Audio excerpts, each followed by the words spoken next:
Marvel Rivals is the latest hero shooter on the market, but it's exploding in popularity compared to some of its competition. Many quote unquote Overwatch clones have been released over the past few years, but none seem to really grasp the audience like Blizzard did back in 2016. People commonly would say the hero shooter genre is dead, so what is Marvel Rivals doing so well? Well, first of all heroes are free to play, not locked behind some paywall or battle pass or 40-hour grind, just giving everybody who picks up the game a fair shake. They could have easily made the popular or meta characters unlockable through the battle pass like some other companies we know, but the developers were smart in not showing their corporate greed. Mr. Krabs. Hello, I like money. Instead, they monetize their game with skins and a battle pass, which means there is no pay to win here. And say what you want about battle passes, but the developers have to make their budget back somehow. And I think this is one of the least scummy ways to do that. It's a free to play game, which in the modern space of gaming is pretty much expected for this type of game, so take notes, Concord. So far, this game is ticking all of my boxes. It's free. It's got one of my favorite IPs behind it, that being Marvel. We have Squirrel Girl.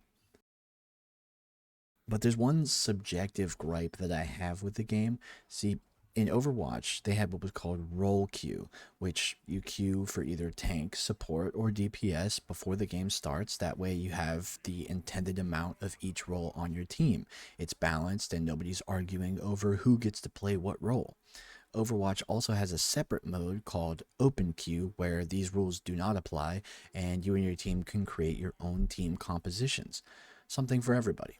In Marvel Rivals, there is only Open Queue, which could be argued that isn't inherently a bad thing, but in my experience, it just leads to everybody wanting to play DPS, so we end up with 4 DPS, 1 tank, and then I'm playing healer, and my team is blaming me for not solo carrying the heals on my team. Where exactly were you?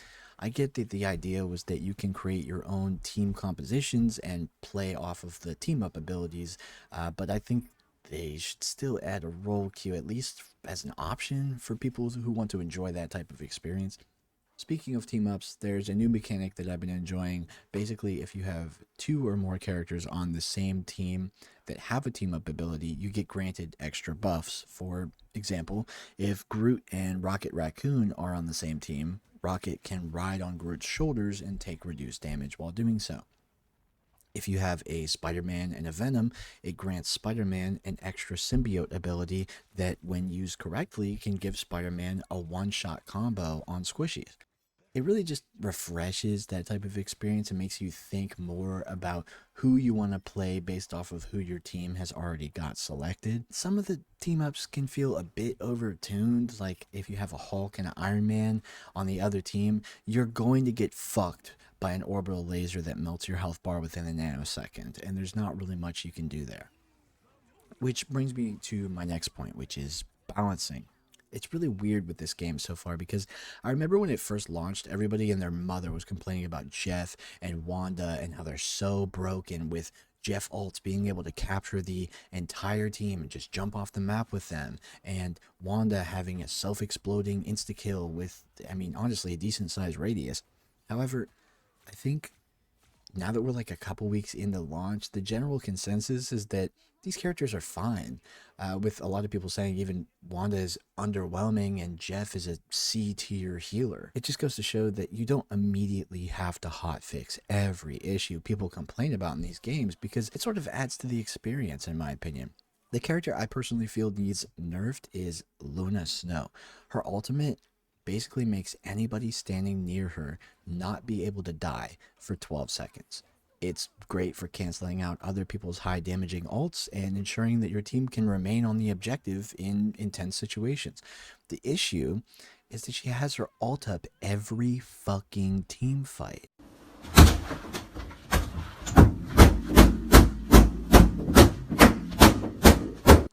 Meaning she pops her ult, her team can't die, so they win the team fight, and then my team respawns, regroups, and by the time we get back to the objective, she somehow is popping her fucking ult again. Even worse is if they're running a Luna and a Mantis. Mantis ult basically does the same exact thing, so you could just alternate those alts and your team can never die. I mean, they do combat this, however, sort of, where they have a ban phase if you're ranked diamond or higher, which is nice. But all that being said, I really think almost all the characters feel broken in their own sort of way, which makes it a little more goofy and fun and lighthearted, and I appreciate that.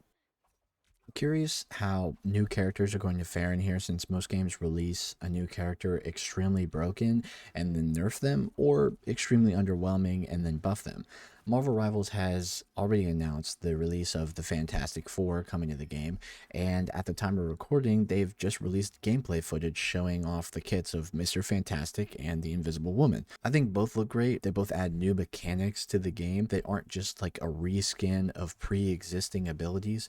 Mr. Fantastic can deflect Iron Man's ult back at him, and Invisible Woman can turn her entire team invisible for a short period of time. Should be pretty fun to experiment with. Overall, the game, it just feels good to play. It's fun, it's refreshing. It isn't trying to copy Overwatch like many other games we have seen try and fail in the past, and it has its own legs to walk on. But let me know your thoughts and opinions down in the comments below. Do you like what Marvel Rivals is doing, or do you think they need to make some changes? That's really going to be all from me. This is my first video and it took me a while to make, so if you like what you see, consider subscribing. It's always kind of been a dream of mine to be able to do this stuff for a living, so hopefully we can make that happen. All right guys, take care.